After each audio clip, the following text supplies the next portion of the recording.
Upendra cinema ನೋಡಕ್ ಹೋದಾಗ ಪ್ರತಿ ಮನೆಯಿಂದನೂ 500 ರೂಪಾಯಿ 1000 ರೂಪಾಯಿ ತಗೊಂಡು ಒಬ್ಬ ಪ್ರೇಕ್ಷಕನಾಗಿ ಹೋಗಿದ್ದೆ ಉಪೇಂದ್ರ ನೋಡಕ್ಕೆ. ಯಾರಿಗೂ ಕೇರ್ ಮಾಡಲ್ಲ. ಕೆಲವೊಬ್ರು ಮಿಸ್ ಆದವರು ಹೆಂಡ್ತಿದ್ರು ಖಾರ ಕಡ್ದು ಇಟ್ಟಿರ್ತಾರೆ, ಓಕೆ ನಾನಮ್ಮ ಮಾಡ್ಬೋದಾ, ಅವ್ರು ಇಷ್ಟ ಹೇಳಿ ಸರಿ ಸರ್ ನಾನು ಮಾಡ್ತೀನಿ. ಪ್ರತಿ ಬೇಸಿಗೆಯಲ್ಲಿ ಬರ್ಬೇಕಾದ್ರೆ ನಾನು ನಿರ್ದೇಶಕನಾಗಬೇಕು ಅಂತ ಹೇಳಿ ಕನ್ಸು ಕಟ್ಕೊಂಡು ಇಂಡಸ್ಟ್ರಿಗೆ ರೈಟ್ ಟೈಮ್ ನನಗೆ ಈಗ ಬಂತು. ನಾನು ಇದಕ್ಕಿಂತ ಮುಂಚೆ ಬೇರೆ ಬೇರೆ ತರ ಕಥೆಗಳನ್ನ ಮಾಡ್ಕೊಂಡಿದ್ದೆ, ಇಲ್ಲ ಅಂತಲ್ಲ. ಮೊದ್ಲಿಂದನೂ ಉಪ್ಪಿ ಸರ್ ಅಂದ್ರೆ ನಂಗೆ ತುಂಬಾ ಕ್ರೇಜ್. ಎಜುಕೇಶನ್ ನಡೀತಾ ಇತ್ತು, ಡಿಗ್ರಿ ಆದ್ರೂ ಸಿನಿಮಾ ಡೈರೆಕ್ಟರ್ ಆಗ್ಬೇಕು ಅನ್ನೋದು ಹುಚ್ಚು ಹಂಗೆ ಇತ್ತು. ಫಸ್ಟ್ ಸಿನಿಮಾ ಕೋಮಲ್ ಅವರು ಹೀರೋ, ಚಮಕಾಯಿಸಿ ಚಿಂದಿ ಉಡಾಯಿಸಿ ಅಂತ ಸಿನಿಮಾ, ಏರ್ ಬಾಬು ಡೈರೆಕ್ಟರ್. ಅವ್ರ ಜೊತೆ ಗೋವಿಂದನಮ, ಗೂಗ್ಲಿ, ರಣವಿಕ್ರಮ, ನಟ ಸಾರ್ವಭೌಮ, ಜೆಸ್ಸಿ, ನಟರಾಜ ಸರ್ವಿಸ್, ಈಗ ರೀಸೆಂಟ್ ಆಗಿ ರೆಮೋ ಅಂತ ಬಂತು. ಅವ್ರು ಮಾಡಿರೋ ಪ್ರತಿ ಸಿನಿಮಾಗೂ ವರ್ಕ್ ಮಾಡಿದ್ದೀನಿ as a assistant, associate, co director ಆಗಿ. ಸೊ ಅದಾದ್ಮೇಲೆ ಹಾಗೆ ಜರ್ನಿ ಪವನ್ ಒಡೆಯರ್ ಅವ್ರ ಜೊತೆ ಪರಿಚಯ ಆಯ್ತು. ಅಂತೂ ಇಂತೂ ಹೆಂಗಸರ ಚಟಕ್ ಬಿದ್ದ ಅಂದಂಗಾತು. ನಾಗರಿಕ ಸಮಾಜನೇ ತಲೆ ತಗ್ಸಂಗ್ ಮಾಡಿರೋ ಈ ಬೋಳಿ ಮಗನ ಹಂಗೆ. ಹಾಯ್ ಹಲೋ ನಮಸ್ತೆ, ಕನ್ನಡ ಫಿಲ್ಮಾಲಜಿಗೆ ಸ್ವಾಗತ. ನಾನು ನಿಮ್ಮ ನೀರಜ್. ಎಸ್, ಇವತ್ತು ನಮ್ಮ ಜೊತೆ ಕೆರೆಬೇಟೆ ಸಿನಿಮಾದ ನಿರ್ದೇಶಕರು ಜೊತೆಗಿದ್ದಾರೆ. ಬನ್ನಿ ಮಾತಾಡಿಸ್ತಾ ಹೋಗೋಣ, ಒಂದಷ್ಟು ಮಾಹಿತಿನ ಹಂಚ್ಕೊಳ್ಳೋಣ. ನಮಸ್ತೆ. ಸರ್ ಹೇಗಿದ್ದೀರಾ? ಸೂಪರ್ ಆಗಿದೆ, ನೀವ್ ಹೇಗಿದ್ದೀರಾ? Super sir. ಹೇಳಿ ನಿಮ್ಮ ಬಗ್ಗೆ. ಕೆರೆಬೇಟೆ ಹೇಗೆ ಸ್ಟಾರ್ಟ್ ಆಯ್ತು? ಇಲ್ಲಿಂದ ಬೇಟೆ ಶುರು ಆಯ್ತು ನಿಮ್ದು ಸಿನಿಮಾದ ಬೇಟೆ ಸ್ಟಾರ್ಟ್ ಆಗಿದೆ 2008ರಿಂದ. ಸಿನಿಮಾ ಬೇಟೆ ಶುರು ಮಾಡಿದ್ದು ಅಂದ್ರೆ ನನ್ನ ಲೈಫ್ ಜರ್ನಿ ಸ್ಟಾರ್ಟ್ ಆಗಿದೆ ಸಿನಿಮಾದು. 2008 ಅಲ್ಲಿ ನಾನು ಇಂಡಸ್ಟ್ರಿಗೆ ಬಂದೆ. ನಾನು ಆಕ್ಚುಲಿ ಜರ್ನಲಿಸಮ್ ಮಾಡ್ಕೊಂಡು ನಾನು ಅಲ್ಲಿ ಕಾರವಾರಲ್ಲಿ ಲೋಕಲ್ ಪೇಪರ್ಗೆ ರಿಪೋರ್ಟರ್ ಆಗಿ ಕೆಲಸ ಮಾಡ್ತಾ ಇದ್ದೆ. ಮೊದ್ಲಿಂದನೂ ಉಪ್ಪಿ ಸರ್ ಅಂದ್ರೆ ನಂಗೆ ತುಂಬಾ ಕ್ರೇಜ್. ಅವರು ಎಷ್ಟೋ ಜನರಿಗೆ, ಎಷ್ಟೋ ಡೈರೆಕ್ಟರ್ಗಳಿಗೆ ಅವ್ರು ತುಂಬಾ ಇನ್ಸ್ಪಿರೇಷನ್. ಸೊ ನಾವು ಹಾಗೆ ಉಪೇಂದ್ರ ಸಿನಿಮಾ ನೋಡಕ್ ಹೋದಾಗ ಒಬ್ಬ ಪ್ರೇಕ್ಷಕನಾಗಿ ಹೋಗಿದ್ದೆ ಉಪೇಂದ್ರ ನೋಡಕ್ಕೆ. ಬರ್ಬೇಕಾದ್ರೆ ನಾನು ನಿರ್ದೇಶಕನಾಗಬೇಕು ಅಂತ ಹೇಳಿ ಕನ್ಸು ಕಟ್ಕೊಂಡು ಇಂಡಸ್ಟ್ರಿಗೆ ಅಂದ್ರೆ ಅಲ್ಲಿಂದ ನನ್ನ ಜರ್ನಿ ಸ್ಟಾರ್ಟ್ ಆಯ್ತು. ಎಜುಕೇಶನ್ ನಡೀತಾ ಇತ್ತು, ಡಿಗ್ರಿ ಆದ್ರೂ ಸಿನಿಮಾ ಡೈರೆಕ್ಟರ್ ಆಗ್ಬೇಕು ಅನ್ನೋದು ಹುಚ್ಚು ಹಂಗೆ ಇತ್ತು. ಸೊ 2008 ಅಲ್ಲಿ ನನ್ನ ಫಸ್ಟ್ ಸಿನಿಮಾ ಕೋಮಲ್ ಅವರು ಹೀರೋ, ಚಮಕಾಯಿಸಿ ಚಿಂದಿ ಉಡಾಯಿಸಿ ಅಂತ ಸಿನಿಮಾ, ಏರ್ ಬಾಬು ಡೈರೆಕ್ಟರ್. ಅವ್ರು ನನ್ನ ಮೊದಲ ಗುರು. ಸೊ ಅದಾದ್ಮೇಲೆ ಹಾಗೆ ಜರ್ನಿ ಪವನ್ ಒಡೆಯರ್ ಅವ್ರ ಜೊತೆ ಪರಿಚಯ ಆಯ್ತು. ಅಂದ್ರೆ ಗೋವಿಂದನಾಮ ಅವ್ರ ಜೊತೆ ಗೋವಿಂದನಾಮ, ಗೂಗ್ಲಿ, ರಣವಿಕ್ರಮ, ನಟ ಸಾರ್ವಭೌಮ, ಜೆಸ್ಸಿ, ನಟರಾಜ ಸರ್ವಿಸ್, ಈಗ ರೀಸೆಂಟ್ ಆಗಿ ರೆಮೋ ಅಂತ ಬಂತು. ಅವ್ರು ಮಾಡಿರೋ ಪ್ರತಿ ಸಿನಿಮಾಗೂ ವರ್ಕ್ ಮಾಡಿದ್ದೀನಿ as a assistant, associate, co director ಆಗಿ. ಸೊ ಹೀಗೆ ಪ್ರೊಡ್ಯೂಸರ್ಸ್ ಹುಡುಕ್ತಾ ಇದ್ವಿ. ಇರುತ್ತಲ್ಲ. ಎಷ್ಟು ವರ್ಷ ಜರ್ನಿ ಸರ್ ಅದೊಂದು ಪ್ರೋಸೆಸ್? 16 years. 16 ವರ್ಷ ಅಸಿಸ್ಟೆಂಟ್ ಆಗಿ ಮಾಡಿದ್ರು. 16 ಅದೇ ಅಸಿಸ್ಟೆಂಟ್, ಅಸೋಸಿಯೇಟ್, ಕೋ ಡೈರೆಕ್ಟರ್ ಎಲ್ಲ ಮಾಡಿದ್ದೀನಿ. ಅದ್ರ ಜೊತೆ ಹೊರಗಡೆ ಸಿನಿಮಾಗಳು ಮಾಡಿದ್ದೀನಿ. ರಥಾವರದಲ್ಲಿ ಸ್ವಲ್ಪ ದಿನ ಕೆಲಸ ಮಾಡ್ತಾ ಇದ್ದೆ. ಅದಾದ್ಮೇಲೆ ಮಿಸ್ಸಿಂಗ್ ಬಾಯ್, ಗೋಲಿ ಸೋಡಾ, ರಘುಜಯ ಅಂತ ಡೈರೆಕ್ಟರ್ ಅವರು ರಾಜಧಾನಿ ಮಾಡಿದ್ರು ಅವರು. ಸೊ ಹಿಂಗೆ ಜರ್ನಿ ಹೋಗ್ತಾ ಇತ್ತು. ಆದ್ರೆ ಡೈರೆಕ್ಟರ್ ಆಗ್ಬೇಕು ಅನ್ನೋದು ನಾವು ಆಕ್ಚುಲಿ ನಮ್ಗೆ ಹೆಂಗಿತ್ತು ಅಂದ್ರೆ, ನಿಜ ಹೇಳ್ಬೇಕಂದ್ರೆ ಹೋದ್ ಕೂಡಲೇ 2 ಸಿನಿಮಾ ಮಾಡ್ತೀನಿ, ಸಿನಿಮಾ ಮಾಡಿದ ಕೂಡಲೇ ನಾನು ಡೈರೆಕ್ಟರ್ ಆಗ್ಬಿಡ್ತೀನಿ ಅನ್ನೋ ಒಂದು ಭ್ರಮೇಲಿ ನಿಜವಾಗ ಭ್ರಮೇಲಿ ಇದ್ವಿ. ಸೊ ಬರ್ತಾ ಬರ್ತಾ ರಿಯಲೈಸೇಷನ್ಸ್ ಆಗ್ತಾ ಬಂತು ಇದೆಲ್ಲ ಅಂತ ಹೇಳಿ. ಸೊ ಹಾಗೆ ಅದಕ್ಕೋಸ್ಕರ ಹೊಟ್ಟೆಪಾಡಿಗೋಸ್ಕರ ಮತ್ತೆ ಅಸಿಸ್ಟೆಂಟ್ ಡೈರೆಕ್ಟರ್ ಆಗಿ ಕೆಲಸ ಮಾಡ್ತಾ ಕೋ ಡೈರೆಕ್ಟರ್ ಆಗಿ ಕೆಲಸ ಮಾಡ್ತಾ 2019ರಲ್ಲಿ ನಾನು ಇವ್ರಿಗೆ ಕತೆ ಹೇಳಿದೆ. ಯಾರು? ಗೌರಿ ಅವ್ರಿಗೆ. ಸಚಿನ್ ಅಂತ ಒಬ್ರು ನನ್ಗೆ ಅಸಿಸ್ಟೆಂಟ್ ಆಗಿ ಕೆಲಸ ಮಾಡ್ತಾ ಇದ್ರು ನಟ ಸಾರ್ವಭೌಮದಲ್ಲಿ. ಸೊ ಆ ಸಚಿನ್ ಏನಿದ್ದಾರೆ, ಸಚಿನ್ ಜೋಶಿ, ಅವ್ರು ಬಂದ್ಬಿಟ್ಟು ಕರ್ಕೊಂಡೋದ್ರು ಗೌರಿ ಅವ್ರ ಹತ್ರ. ಕರ್ಕೊಂಡು ಹೋಗಿ ಒಂದ್ಸತಿ ನೋಡೋಣ, ಕತೆ ಹೇಳೋಣ, ಹೆಂಗಿರುತ್ತೆ ರೆಸ್ಪಾನ್ಸ್ ಅವ್ರದ್ದು ಅನ್ನೋದು ಅವ್ರ ಪಾಯಿಂಟ್ ಆಫ್ ವ್ಯೂ ಇತ್ತು. ಸೊ ಹೋಗಿ ನರೇಶನ್ ಕೊಟ್ಟೆ. ಒಂದು ಅರ್ಧ ಗಂಟೆ ನರೇಶನ್ ಕೊಟ್ಟ ಕೂಡಲೇ ತುಂಬಾ ಇಷ್ಟಪಟ್ರು ಗೌರಿಶಂಕರ್ ಅವರು. ಮಾಡೋಣ ಬ್ರದರ್ ಅಂತ ಅಲ್ಲಿಂದ ಸ್ಟಾರ್ಟ್ ಆಯ್ತು. ನಾವು ಇಲ್ಲಿವರೆಗೂ ಅಲ್ಲಿಂದ ಸ್ಟಾರ್ಟ್ ಆಗಿರೋ ಬ್ರದರ್ ಇಲ್ಲಿವರೆಗೂ ಬ್ರದರ್ ಅನ್ಕೊಂಡೇ ಬರ್ತಾ ಇದೀವಿ ನಾವು. ಸೊ ಹಿಂಗೆ ಜರ್ನಿ ಸ್ಟಾರ್ಟ್ ಆಯ್ತು. 2019 ಅಲ್ಲಿ ನಾವು ಪ್ರೊಡಕ್ಷನ್ ಆಕ್ಚುಲಿ ಹೊರಗಡೆ ಹುಡುಕಕ್ ಸ್ಟಾರ್ಟ್ ಮಾಡಿದ್ವಿ. ಅದಾದ್ಮೇಲೆ ಕೋವಿಡ್ ಬಂದ್ಬಿಡ್ತು. ಅದೆಲ್ಲರಿಗೂ ತುಂಬಾ ದೊಡ್ಡ ಹೊಡೆತ ಅದು. ಕೋವಿಡ್ ಬಂತು. ಹೌದು, ತುಂಬಾ ನಮ್ಗಂತೂ ಸಿಕ್ಕಾಪಟ್ಟೆ ಬಿಡಿ. ಡೈರೆಕ್ಷನ್ ಡಿಪಾರ್ಟ್ಮೆಂಟ್ ಅವ್ರ ಕತೆ ಕೇಳಬಾರ್ದು, ಅಷ್ಟು ನೋವಿದೆ ಎಲ್ಲರಿಗೂ. ಸೊ ಅದೇ ಕೋವಿಡ್ ಮಧ್ಯದಲ್ಲೇ ಮತ್ತೆ ಡಿಸ್ಕಷನ್ಸ್ ನಡೀತಾ ಇತ್ತು. ಫೋನಲ್ಲೇ ನಾವು ಮಾತಾಡ್ತಾ ಇದ್ವಿ, ಅದು ಇದು ಅಂತ ಹೇಳಿ. ಫಸ್ಟ್ ಇದನ್ನ ನಾವು ಬೇರೆ ತರ ರೂಪದಲ್ಲಿ ಕತೆ ಫಾರ್ಮ್ ಆಗಿತ್ತು, ಒಂದ್ ಸ್ವಲ್ಪ ಸಿಟಿ ಬ್ಯಾಕ್ ಕಲ್ಚರ್ ಆಗಿ ಅಂತ. ನಂಗೆ ಮೊದ್ಲಿಂದ ಕೆರೆಬೇಟೆ ಅನ್ನೋದು ಬಹಳ ನೋಡ್ಕೊಂಡ್ ಬಂದಿದ್ದೆ. ಈ ಪ್ರೋಸೆಸ್ ಸ್ಟಾರ್ಟ್ ಆಗಿದ್ದು 2019 ಅಲ್ಲಿ. ಅಂದ್ರೆ ಸುಮ್ನೆ ಒಂದ್ ನರೇಶನ್ ಕೊಟ್ಟಿದ್ದೆ. ಎಲ್ಲ ಸ್ಕ್ರಿಪ್ಟ್ ಎಲ್ಲ ಸ್ಟಾರ್ಟ್ ಮಾಡಿದ್ ನಾವು ಆಫ್ಟರ್ ಕೋವಿಡ್ 21 ಎಂಡಲ್ಲಿ ನಾವು ಸ್ಟಾರ್ಟ್ ಮಾಡಿದ್ದು, 2021 ಎಂಡಲ್ಲಿ. ಸೊ ಅದು ಊರಿಗೆ ಹೋದಾಗ ಏನ್ ಅನ್ಸ್ತಾ ಇತ್ತು, ಅವಾಗ ಆ ಟೈಮಲ್ಲಿ ಕೆರೆಬೇಟೆ ಎಲ್ಲ ಬಂದಾಯ್ತು ಕೋವಿಡ್ ಅಲ್ಲಿ. ಆಕ್ಚುಲಿ ಕೆರೆಬೇಟೆ ಅಂದ್ರೆ ಏನು ಸರ್? ನೋಡಿ ಸರ್, ಕೆರೆಬೇಟೆ ಅಂದ್ರೆ ನೋಡಿ, ಸೊರಬ, ಫಸ್ಟ್ ನನ್ನ ಊರ್ ಬಗ್ಗೆ ಹೇಳ್ಬಿಡ್ತೀನಿ. ಸೊರಬ ನನ್ನ ಊರು. ಏಷ್ಯಾ ಖಂಡದಲ್ಲಿ ಸೊರಬದಲ್ಲಿ ಎಲ್ಸಿ ಅನ್ನೋ ಒಂದು ಗ್ರಾಮ, ಶಿವಮೊಗ್ಗ ಡಿಸ್ಟ್ರಿಕ್ಟ್. ಸೊ ಏನಂದ್ರೆ ಇಡೀ ಏಷ್ಯಾದಲ್ಲಿ ಅತಿ ಹೆಚ್ಚು ಕೆರೆಗಳಿರೋದು ಸೊರಬದಲ್ಲಿ, ಹೆಚ್ಚು ಕೆರೆಗಳು. ಸೊ ಅದೊಂಥರ ಈಗ ಗದ್ದೆ ತರನೇ ಅಲ್ಲೇ. ಅದು ಈಗ ಹೆಂಗೆ ಆಗ್ಬಿಟ್ಟಿದೆ ಅಂದ್ರೆ, ಪ್ರತಿ ಬೇಸಿಗೆಯಲ್ಲಿ ಆ ಕೆರೆಬೇಟೆ ಇಲ್ಲ ಅಂದ್ರೆ ಅಲ್ಲಿರೋರ್ಗೆ ಏನೋ ಒಂಥರ ಮಿಸ್ ಮಾಡ್ಕೊಂಡಂಗೆ. ಸೊ ಕೆರೆಬೇಟೆ ಅಂದ್ರೆ ಏನಂತ ಹೇಳ್ಬಿಡ್ತೀನಿ ನಿಮ್ಗೆ. ಈ ಜೋರ್ ಮಳೆಗಾಲದಲ್ಲಿ ಏನು ಮಳೆ ಬಂದ್ಮೇಲೆ ನೀರು ಫುಲ್ ಕೆರೆಗೆ ತುಂಬಿದ್ಮೇಲೆ ಒಂದ್ 2-3 ತಿಂಗಳು ಬಿಟ್ಟು ಮೀನ್ ಮರಿಗಳನ್ನ ತಂದ್ಬಿಟ್ಟು ಬಿಡ್ತಾರೆ. ಅಂದ್ರೆ ಜನನೇ ಬಿಡ್ತಾರೆ ಅಲ್ಲಿ. ಅಂದ್ರೆ ಪ್ರತಿಯೊಂದು ಊರಲ್ಲೂ ಒಂದು ಸಭೆ ಸೇರ್ತಾರೆ, ಪಂಚಾಯತಿ ತರ ಸೇರ್ಬಿಟ್ಟು ಇಷ್ಟಿಷ್ಟು ದುಡ್ಡಪ್ಪ ಪ್ರತಿ ಮನೆಯಿಂದನೂ 1,000 ರೂಪಾಯೋ ಇಲ್ಲ 500 ರೂಪಾಯೋ ತಗೋಬೇಕು ಅಂತ ಹೇಳಿ ಒಂದ್ ಮಾತುಕತೆ ಆಗತ್ತೆ. ದುಡ್ಡು ಅವಾಗ ಇಸ್ಕೊಳಲ್ಲ, ಫಸ್ಟ್ ಮೀನ್ ತಂದು ಬಿಟ್ಬಿಡ್ತಾರೆ. ಬಿಟ್ಮೇಲೆ ಅದು ಬೇಸಿಗೆ ಕಾಲಕ್ಕೆ ಒಂದು 6 months ಗ್ಯಾಪ್ ಇರುತ್ತೆ. ಆ ಗ್ಯಾಪ್ ಅಲ್ಲಿ ಅದು ಚೆನ್ನಾಗಿ ತಿನ್ಕೊಂಡು ದಷ್ಟಪುಷ್ಟವಾಗಿ ಇರುತ್ತೆ. ಸೊ ಇವಾಗ ಮೊಣಕಾಲ್ ಮಂಡಿವರೆಗೂ ಏನು ನೀರು ಕೆಳಗಿಳಿಯುತ್ತೆ ಕೆರೆದು ಕಡಿಮೆ ಆದಾಗ ಅವಾಗ ಅನೌನ್ಸ್ ಮಾಡ್ತಾರೆ, ಹಿಂಗೆ ಕೆರೆಬೇಟ ಇದೆ ಅಂತ ಹೇಳಿ. ಒಬ್ಬ ತಲ್ವಾರ ಅಂತ ಬರ್ತಾನೆ, ಅವನು ಟಮಟೆ ಹೊಡ್ಕೊಂಡು ಈ ತರ ದೊಡ್ಡ ಕೆರೆಲಿ, ಮುತ್ತಿನ ಕೆರೆಲಿ ಈ ತರ ಕೆರೆಬೇಟ ಐತ್ರಪ್ಪೋ, ಮನೆಗೆ ಒಂದೇ ಕೂಣಿ 2 ಜಲ್ಡಿ ಬೆಲೆ ತರಬೇಕು ಅಂತ. ಕೂಣಿ ಅಂದ್ರೆ ಮೀನ್ನ ಹಿಡಿಯೋ ಒಂದು ಇನ್ಸ್ಟ್ರೂಮೆಂಟ್. ಅದೇನು ಆಕ್ಚುಲಿ ಅದು ಹೊಸದಾಗಿ ನೋಡಿದ್ ನಾನು, ಅಂದ್ರೆ ಯಾವ್ದೋ ಒಂದಷ್ಟು ವಿಡಿಯೋ ನೋಡಿದ್ದೆ, ಬಟ್ ಈ ಸಿನಿಮಾಲೇ ಹೈಲೈಟ್ ಆಗಿದೆ ನಾನು ನೋಡಿದ್ದೆ ಆಕ್ಚುಲಿ ಅದನ್ನ. ಏನ್ ಸರ್ ಅದು ಆಕ್ಚುಲಿ? ಅದು ಕೂಣಿ ಅದು ಬಲೆ ಅಲ್ಲ, ಕೂಣಿ. ಅದು ಹೇಗಿರುತ್ತೆ ಅಂದ್ರೆ ಮಧ್ಯೆ ಒಂದು ಹೋಲ್ ಇರುತ್ತೆ, ಬಿದಿರಲ್ಲಿ ಮಾಡಿರ್ತಾರೆ. ಸೊ ಅದ್ರ ಒಳಗೆ ಸಿಗಾಕೊಂಡ್ರೆ ಮೀನ್ ತಪ್ಸ್ಕೊಳಲ್ಲ, ಅದ್ರ ಮಧ್ಯೆ ಕೈ ಹಾಕ್ಬಿಟ್ಟು ಎತ್ಕೊಂತಾರೆ. ಅದೇ ಹೆಂಗೆ ಅಂದ್ರೆ ಒಳಗೆ ಹೇಗಿದೆ ಅನ್ನೋದು ಗೊತ್ತಾಗುತ್ತೆ ಅಂದ್ರೆ ಹಿಂಗೆ ಹಾಕದ್ ಕೂಡಲೇ ತಪ್ಸ್ಕೊಳಕ್ ವೈಬ್ರೇಷನ್ ಆಗುತ್ತೆ, ಅದು ಹೊಡ್ಕೊಳ್ಳುತ್ತೆ ಅದ್ರ ಮೂತಿಯಿಂದ. ಸೊ ವೈಬ್ರೇಷನ್ ಬರುತ್ತೆ, ಸೊ ಕೈ ಹಾಕ್ತಾರೆ, ತಗೊಂತಾರೆ, ಒಂದ್ ಚೀಲ ಇಟ್ಕೊಂಡಿರ್ತಾರೆ. ಸೊ ಪೋಣಿಸ್ಕೊಂಡು ಹೋಗ್ತಾ ಇರ್ತಾರೆ. ಅಟ್ ಎ ಟೈಮ್ ಎಷ್ಟು ಜನ ಹೇಳಿದ್ದಾರೆ? ಆಲ್ಮೋಸ್ಟ್ ಒಂದು 1,000-1,500. ಕೆಲವೊಂದ್ ಕಡೆ ಎಲ್ಲ 3,000. ಇನ್ನೊಂದ್ ಕಡೆ ಕಾನಗೋಡು ಕೆರೆಬೇಟೆ ಅಂತ ನಡೀತು, 10,000 ಜನ ಸೇರಿದ್ರು. ತುಂಬಾ ದೊಡ್ಡ ಗಲಾಟೆ ಆಯ್ತು, ತುಂಬಾ ದೊಡ್ಡ ಇಶ್ಯೂ ಆಯ್ತು ಅದು. ಸೊ ಆತರ ಎಲ್ಲ ಮೀನ್ ಸಿಕ್ಕಿಲ್ಲ ಅಂದ್ರೆ ಗಲಾಟೆ ಮಾಡ್ತಾರೆ. ಮೀನ್ ಸಿಕ್ಕಿಲ್ಲ ಅಂದ್ರೆ ಆಳ್ಗತರು ಅಕಸ್ಮಾತ್ ಅಲ್ಲ ಕೆಲವೊಮ್ಮೆ ಏನಾಗಿರುತ್ತೆ, ನೀರಲ್ಲಿ ಮೀನ್ ಇರಲ್ಲ, ಸುಮ್ಮನೆ ದುಡ್ಡುಗೋಸ್ಕರ ಮಾಡ್ಬಿಟ್ಟಿರ್ತಾರೆ ಕೆಲವೊಬ್ರು.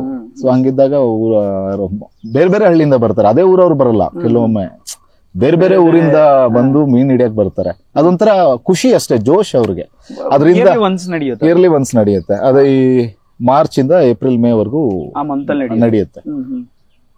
ಸೊ ಹಿಂಗೆ ಕೆರೆಬೇಟೆ ಅದೇ ಏನಂದ್ರೆ ಪ್ರತಿ ಮನೆಯಿಂದನೂ 500 ರೂಪಾಯಿ 1,000 ರೂಪಾಯಿ ತಗೊಂಡು ಒಬ್ರಿಗೆ ಒಂದ್ ಮನೆಗೆ ಒಂದು ಕೂಣಿ 2 ಜಲ್ಡಿ ಬೆಲೆ ಅಂದ್ರೆ ಒಂದು ಮೀನ್ ಹಿಡಿಯೋ, ಅದು ಕೂಡ ಮೀನ್ ಹಿಡಿಯೋ ಸಾಧನ, ಪರದೆ ತರ ಇರುತ್ತೆ. ಸೊ ಬಂದು ಎಲ್ಲರೂ ನಿಂತ್ಕೊಂತಾರೆ ಕೆರೆಬೇಟೆಗೆ. ಅಲ್ಲಿ ಒಬ್ಬ ತಲ್ವಾರ ಕೋವಿಲಿ ಶೂಟ್ ಮಾಡೋ ತನಕ ಯಾರು ಇಳಿಯೋಂಗಿಲ್ಲ. ಬಟ್ ಹುಡುಗರು ಹಂಗಲ್ಲ, ತರ್ಲೆಗಳು ಏನಾದ್ರು ಒಬ್ಬ ಕೂಗ್ ಹಾಕಿದ್ರೆ ಓ ಅಂತ ಕೂಗಿದ್ರೆ ಅಂತ ಕೂಗ್ತಾರೆ, ಕೂಗಿದ್ರೆ ನುಗ್ಬಿಡ್ತಾರೆ. ಆ ತರ ಎಲ್ಲ ಇರುತ್ತೆ. ಸೊ ಅಲ್ಲಿ ನುಗ್ದಾಗ ಒಂದಿಷ್ಟು ವಿಚಾರಗಳೇನಂದ್ರೆ, ಬೇರೆ ಊರಿಂದಾನು ಕರ್ಸಿರ್ತಾರೆ. ಈಗ ನಮ್ಮ ಮನೆ ಇದೆ ಅಂತ ಅನ್ಕೊಳ್ಳಿ, ನನ್ ಕಡೆಯಿಂದ ಮೀನ್ ಹಿಡಿಯಕ್ ಆಗ್ತಿರಲ್ಲ. ಸೊ ನಮ್ಮ ಅತ್ತೆ ಮಗ ಒಬ್ಬ ಇರ್ತಾನೆ, ಅವ್ನ್ ಬೇರೆ ಊರವನು, ಅವ್ನ್ ಬರ್ತಾನೆ ಮೀನ್ ಹಿಡಿಯಕ್ಕೆ. ಅವ್ನ್ ಬರ್ತಾನೆ, ಅವ್ನ್ಗೆ ಮತ್ತೆ ನಮ್ಮೂರವರೆಗೂ ಗಲಾಟೆ ಆಗೋ ಚಾನ್ಸಸ್ ಇರುತ್ತೆ.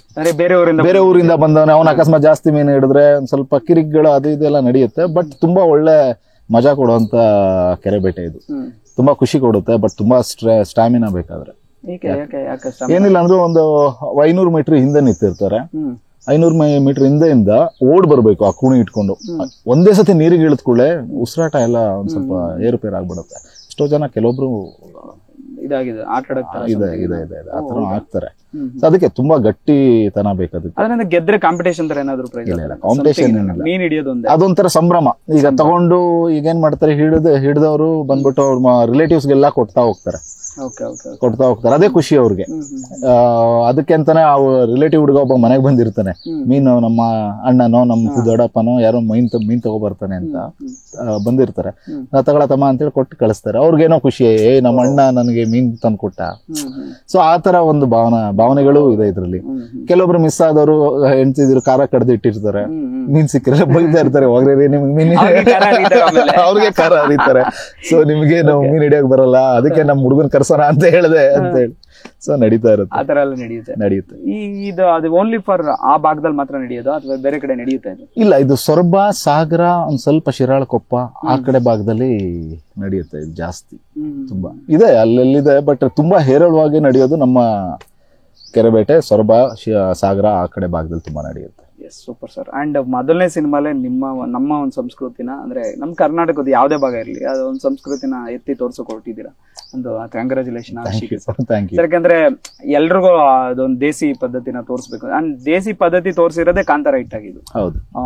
ಸೊ ಅದೇ ತರ ನೀವೇನೋ ಒಂದು ತೋರ್ಸಕ್ ಕೊಟ್ಟಿದ್ದೀರಾ. ಖಂಡಿತ ಸರ್. ನಮ್ಗೆ ನೋಡಿ, ನಾವು ಬಂದಿದ್ದು ರೂಟೆಡ್, ನಾವು ರೈತರ ಮಕ್ಕಳೇ.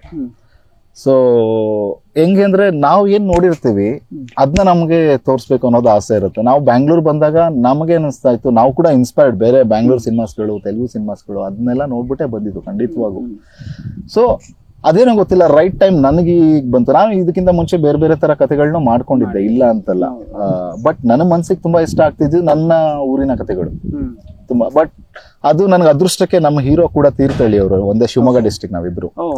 ಹೌದು. ಸೊ ನಂಗೆ ತುಂಬಾ ಪ್ಲಸ್ ಆಯ್ತು, ತುಂಬಾ ಅಂದ್ರೆ ತುಂಬಾ ದೊಡ್ಡ ಪ್ಲಸ್ ಆಯ್ತು, ತುಂಬಾ ದೊಡ್ಡ ಸ್ಟ್ರೆಂತ್ ನನ್ಗೆ.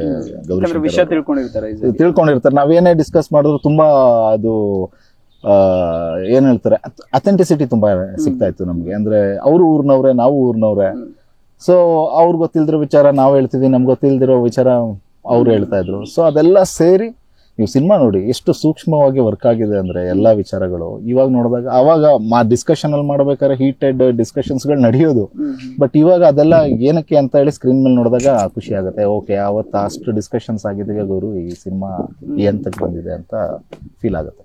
ಓಕೆ, ಈಗ ಕೆರೆಬೇಟೆ ಬಂದು ಏನೋ ಬೇರೆ ಸಮಥಿಂಗ್ ಅದನ್ನ ಬಿಟ್ಟು ಏನಿದೆ ಸಿನಿಮಾದಲ್ಲಿ, ಬೇರೆ ಏನೋ ಸಮಥಿಂಗ್ ವಲ್ಗಾರಿಟಿ ಇದೆ ಅಂದ್ರೆ, ಲೈಕ್ ಏನೋ ಒಂದು ಪ್ರಾಸ್ಟಿಟ್ಯೂಟ್ ತರನೋ ಅಥವಾ ಹುಡುಗಿಗೆ ಹಿಂಸೆ ಕೊಡೋ ತರನೋ ಸಮಥಿಂಗ್ ಏನೋ ಇದೆ ಅದ್ರೊಳಗೆ.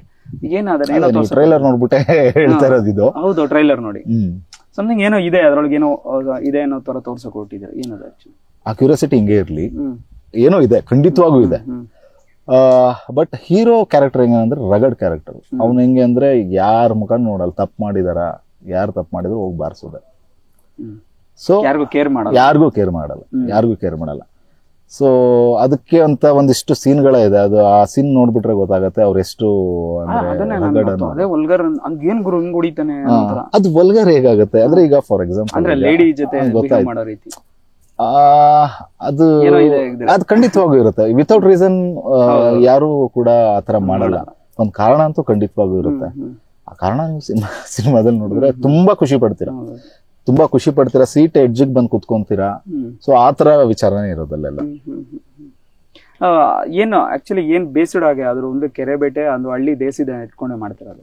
ಹೌದು, ಕೆರೆಬೇಟೆ ಪೂರ್ತಿ ಸಿನಿಮಾ ಕೆರೆಬೇಟೆ ಅನ್ನೋದಿಲ್ಲ. ಅದ್ರ ಬ್ಯಾಕ್ ಡ್ರಾಪ್ ಅಲ್ಲಿ ಆ ಒಂದು ಊರಲ್ಲಿ ಒಂದು ಕೆರೆಬೇಟೆ ನಡೆಯುತ್ತೆ. ಆ ಒಂದು ಈಗ ನೋಡಿ, ಫಾರ್ ಎಕ್ಸಾಂಪಲ್ ಬೇಸಿಗೆಯಲ್ಲಿ ಕೆರೆಬೇಟೆ ಮುಗಿದೋಯ್ತು. ಅದಾದ್ಮೇಲೆ ಏನಿರುತ್ತೆ ಲೈಫ್ ಅಲ್ಲಿ ಊರ್ ಕಡೆ ಒಂದ್ ವರ್ಷದ ಸೈಕಲ್ ಇದು. ಸೊ ಅದಾದ್ಮೇಲೆ ಇರುತ್ತೆ ಪ್ರೀತಿ ಪ್ರೇಮ ಇರುತ್ತೆ, ಹುಡುಗರ ಜೊತೆ ಖುಷಿ ಇರುತ್ತೆ, ತಾಯಿ ಜೊತೆ ಸೆಂಟಿಮೆಂಟ್ ಇರುತ್ತೆ. ಅದೇ ನಮ್ಮ ದಿನನಿತ್ಯ ನಮ್ಮ ಒಂದು ವರ್ಷದಲ್ಲಿ ಏನ್ ನಡೆಯುತ್ತೆ ಒಂದು ಜರ್ನಿ, ಅದೇ ಇದೆ ಸಿನಿಮಾದಲ್ಲಿ. ಅದ್ರಲ್ಲಿ ಒಂದೇನೋ ಒಂದು ಅಚಾನಕ್ ಆಗ ಒಂದು ಇನ್ಸಿಡೆಂಟ್ ಆಗ್ಬಿಡುತ್ತೆ, ನಿಮ್ಗೆ ಅನ್ಕೊಂಡೇ ಇರಲ್ಲ ನಿಮ್ಗೆ ಹಿಂಗ ಆಗುತ್ತೆ ಟ್ವಿಸ್ಟ್ ಹಂಗ ಅನ್ಕೊಂಡೇ ಇರಲ್ಲ ನಿಮ್ ಲೈಫ್ ಅಲ್ಲಿ. ಈ ವರ್ಷ ನಾನು ಗುರು ಸೂಪರ್ ಆಗಿರ್ಬೇಕು ಗುರು 2024 ನಾನು ತುಂಬಾ ಚೆನ್ನಾಗಿರ್ಬೇಕು ಅಂತ ನ್ಯೂ ಇಯರ್ ಅಲ್ಲಿ ರೆಸೊಲ್ಯೂಷನ್ ಮಾಡ್ಕೊಂತೀವಿ. ಸೊ ಮಧ್ಯದಲ್ಲಿ ಏನೋ ಏಪ್ರಿಲ್ ಅಲ್ಲಿ ಏನೋ ಒಂದು ಸಡನ್ ಚೇಂಜ್ ಬಂದ್ಬಿಡುತ್ತೆ, ಲೈಫೇ ಚೇಂಜ್ ಅಲ್ಲ. ಸೊ ಅಷ್ಟೇ, ಅದು ಆ ಚೇಂಜ್ ಓವರ್ಗಳೇ ಆಮೇಲೆ ನೀವು ಇದ್ರಲ್ಲಿ ನೋಡ್ತಾ ಇರೋದು ಯಾವ್ದು ಟ್ರೈಲರ್ ಅಲ್ಲಿ.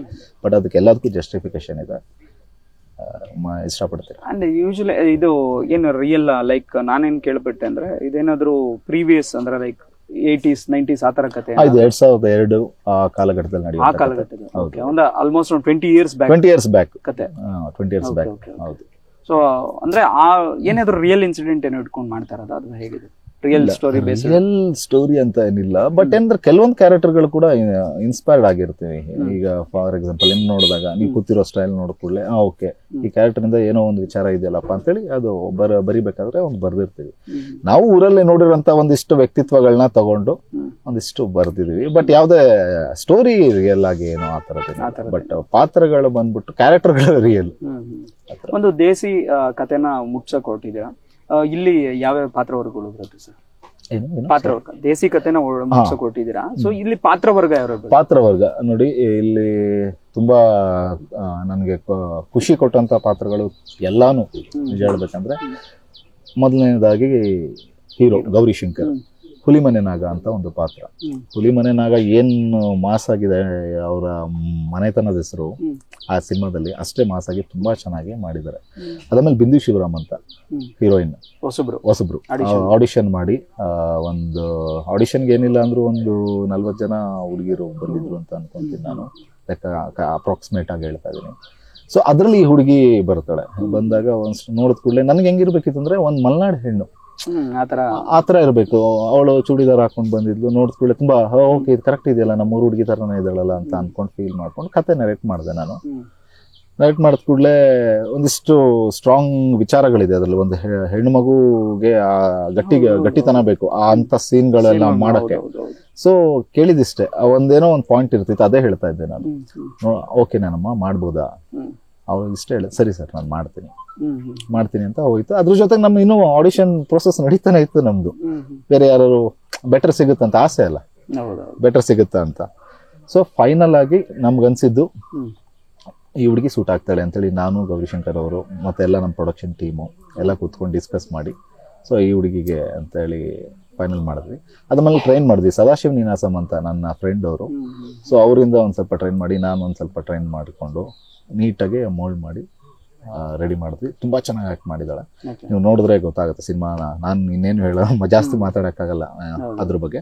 ಆಮೇಲೆ ಗೋಪಾಲ್ ದೇಶಪಾಂಡೆ ಅವರು ಬಿಡಿ, ಅವ್ರು ತುಂಬಾ ಆಲ್ರೆಡಿ ಆಕ್ಟಿಂಗಿಗೆ ಅವರೇ ಬ್ರ್ಯಾಂಡ್ ಎಂಬಾಸಿಡರ್ ನಿಜ ಹೇಳ್ಬೇಕಂದ್ರೆ. ತುಂಬಾ ಚೆನ್ನಾಗಿ ಆಕ್ಟ್ ಮಾಡಿದ್ದಾರೆ. ಸಂಪತ್ ಸರ್ ಇದ್ದಾರೆ, KGF ಸಂಪತ್. ಅದಾದ್ಮೇಲೆ ಇವರು ಹರಿಣಿ ಮ್ಯಾಮ್, ಆಮೇಲೆ ಚಿಲ್ಲರ್ ಮಂಜು, ಆಮೇಲೆ ಇವರು ಯಾರು ರಾಕೇಶ್ ಪೂಜಾರಿ, ಆಮೇಲೆ ಗೌತಮ್ ಅಂತ ಅವರು ತುಂಬಾ ಒಳ್ಳೆ ನಟ, ಮೈಸೂರವರು ನಟನಾದವರು, ತುಂಬಾ ಚೆನ್ನಾಗಿ ಪರ್ಫಾರ್ಮ್ ಮಾಡಿದ್ದಾರೆ. ಅದು ಬಿಟ್ರೆ ಇನ್ನೆಲ್ಲರೂ ಆಲ್ಮೋಸ್ಟ್ ನಮ್ಮ ಸೊರಬ, ಶಿವಮೊಗ್ಗದಲ್ಲಿ ಏನು ಸಾಗರ, ಶಿರ್ಸಿ ಅಲ್ಲೆಲ್ಲ ಆಡಿಷನ್ ಪರ್ಸನಲಿ ಹೋಗಿ ಮಾಡಿದೆ ನಾನು. ಆಡಿಷನ್ ಮಾಡಿ ಅಲ್ಲಿರೋರ್ನ ಹೀರೋ ಫ್ರೆಂಡ್ಸ್ ಗಳು ಒಂದು ಇಬ್ರು ಬಂದ್ಬಿಟ್ಟು ನಮ್ಮ ಊರು ಹುಡುಗರೆ, ಅದಾದ್ಮೇಲೆ ಹೀರೋಯಿನ್ ಫ್ರೆಂಡ್ಸ್ ನಮ್ಮ ಊರು ಹುಡುಗಿರೆ. ಆತರ ಅಲ್ಲಲ್ಲ. ನನ್ಗೆ ಕಾರಣ ಏನಂದ್ರೆ ನಾನು ಮಲೆನಾಡಿನ ಒಂದು ಪ್ರಪಂಚನ ತೋರಿಸ್ಬೇಕಿತ್ತು. ಹಂಗಾಗಿ ಅಂದ್ರೆ ಅಲ್ಲಿರೋ ಮುಖಗಳೇ ಇದ್ದಾಗ ನಿಮ್ಗೆ ಅಲ್ಲೊಂದು ಟ್ರಾವೆಲ್ ಮಾಡ್ದಂಗ ಆಗತ್ತೆ. 1-2 ಸಿನಿಮಾ ನೋಡಿದ್ರೆ ರ್ಯಾಪೋ ಬಿಲ್ಡ್ ಆಗುತ್ತೆ. ಆಮೇಲೆ ಭಾಷೆ, ಮೇನ್ ಭಾಷೆ, ಈ ಮಲೆನಾಡು ಭಾಷೆ ಅಂದ್ರೆ ನಮ್ಮವ್ರು ಮಾತಾಡೋದೇ ಬೇರೆ, ಈಗ ಬೆಂಗಳೂರವ್ರು ಬಂದು ಮಾತಾಡೋದೇ ಬೇರೆ.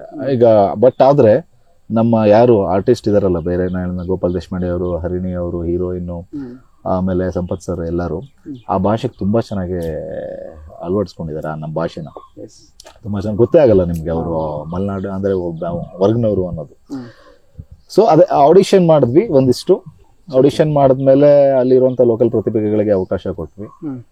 ಅವಕಾಶ ಅನ್ನೋದಕ್ಕಿಂತ ನಮಗೂ ಬೇಕಿತ್ತು, ನಮಗೂ ನೀಡಿತ್ತು. ಸೊ ತುಂಬಾ ಚೆನ್ನಾಗಿ ಪರ್ಫಾರ್ಮ್ ಮಾಡಿದ್ದಾರೆ ಪ್ರತಿಯೊಬ್ರು. ಶಿರ್ಸಿಯಿಂದ ಒಬ್ರು ರಾಜು ಹೆಗಡೆ ಅಂತ ಒಂದು, ಮತ್ತೆ ಅವ್ರ ಫ್ರೆಂಡ್ ಇನ್ನೊಬ್ರು, ಅವರು ಕೂಡ ತುಂಬಾ ಒಳ್ಳೆ ಪರ್ಫಾರ್ಮ್ ಮಾಡಿದ್ದಾರೆ. ತುಂಬಾ ಜನ ಇದೆ ಹೇಳ್ತಾ ಹೋದ್ರು. ತುಂಬಾ ಪಾತ್ರವರ್ಗ ತುಂಬಾ ಇದೆ, ತುಂಬಾ ಅಂದ್ರೆ ತುಂಬಾ ಲಿಸ್ಟ್ ಇದೆ, ದಂಡೆ ಇದೆ. ಸರ್ ಒಳ್ಳೇದಾಗ್ಲಿ. ಅಂಡ್ ಕೊನೆಯದಾಗಿ ಸಿನಿಮಾ ಬಗ್ಗೆ ಏನ್ ಹೇಳ್ತೀರಾ ಸರ್ ಜನಕ್ಕೆ? ಹಾಯ್, ಕೆರೆಬೇಟೆ ಇಷ್ಟೋ ತನಕ ಡಿಸ್ಕಷನ್ ಮಾಡಿದ್ ನೀವು ನೋಡಿರ್ತೀರಾ. ಒಂದು ಮಣ್ಣಿನ ಕತೆ, ಮಲೆನಾಡಿನ ಉದರದೊಳ್ಳು ಹುಟ್ಟಿದ ಒಂದು ಮಣ್ಣಿನ ಕತೆ. ಹಂಗಂತ ಹೇಳಿ ಇದು ಮಲೆನಾಡು ಅವ್ರ ಭಾಗದವ್ರಿಗೆ ಮಾತ್ರ ಅಂತ ಅನ್ಕೋಬೇಡಿ. ಇದು ಬಂದ್ಬಿಟ್ಟು ಎಲ್ಲಾ ಭಾಗದ ಜನಕ್ಕೆ ತುಂಬಾ ಇಷ್ಟ ಆಗುತ್ತೆ. ಯಾಕಂದ್ರೆ ಆ ಎಮೋಷನ್ಸ್ ಎಲ್ಲಾ ಭಾಗದವ್ರಿಗೂ ಇದೆ. ಇದೇ ಮಾರ್ಚ್ 15ಕ್ಕೆ ಸಿನಿಮಾ ರಿಲೀಸ್ ಆಗ್ತಾ ಇದೆ. ಈಗ ಆಲ್ರೆಡಿ ಟ್ರೈಲರ್ ಮತ್ತೆ ಟೀಸರು ಸಾಂಗ್ಸ್ ನೋಡಿರ್ತೀರಾ ಅನ್ಕೊಂಡಿರ್ತೀನಿ. ನೋಡಿಲ್ಲ ಅಂದ್ರೆ A2 ಚಾನಲ್ ಅಲ್ಲಿ ಇದೆ, ಪ್ಲೀಸ್ ಹೋಗಿ ನೋಡಿ. ತುಂಬಾ ಶ್ರದ್ಧೆ ಇಟ್ಟು ಸಿನಿಮಾ ಮಾಡಿದೀವಿ. ಎಲ್ಲರೂ ತುಂಬಾ ಚೆನ್ನಾಗಿ ಪರ್ಫಾರ್ಮ್ ಮಾಡಿದ್ದಾರೆ. ಪ್ರತಿಯೊಬ್ರು, ನಮ್ಮ ಹೀರೋ ಆಗಲಿ ಹೀರೋಯಿನ್ ಆಗಲಿ, ಪ್ರತಿ ಆರ್ಟಿಸ್ಟ್ಗಳು ತುಂಬಾ ಚೆನ್ನಾಗಿ ಆಕ್ಟ್ ಮಾಡಿದ್ದಾರೆ. ಖಂಡಿತ ನಿಮಗೆ ಮಲೆನಾಡಿಗೆ ಹೋಗಿ ಒಂದು ಪ್ರವಾಸ ಮಾಡ್ಕೊಂಡ್ ಬಂದಂಗೆ ಅನ್ಸುತ್ತೆ. 2.5 ಅವರ್ ನಿಮಗೆ ಒಂದು ಪ್ರವಾಸ ಮಾಡ್ದಂಗೆ ಅನ್ಸುತ್ತೆ. ಅಲ್ಲಿರುವಂಥ ಎಮೋಷನ್ಸ್, ಲೊಕೇಶನ್ಸ್ ಎರಡೂ ನೀವು ಫೀಲ್ ಮಾಡ್ತೀರಾ. ಪ್ಲೀಸ್ ಸಿನಿಮಾ ನೋಡಿ. ಮಾರ್ಚ್ 15ಕ್ಕೆ ರಿಲೀಸ್ ಆಗ್ತಾ ಇದೆ Kere Bete. Sir thank you so much. Thank you.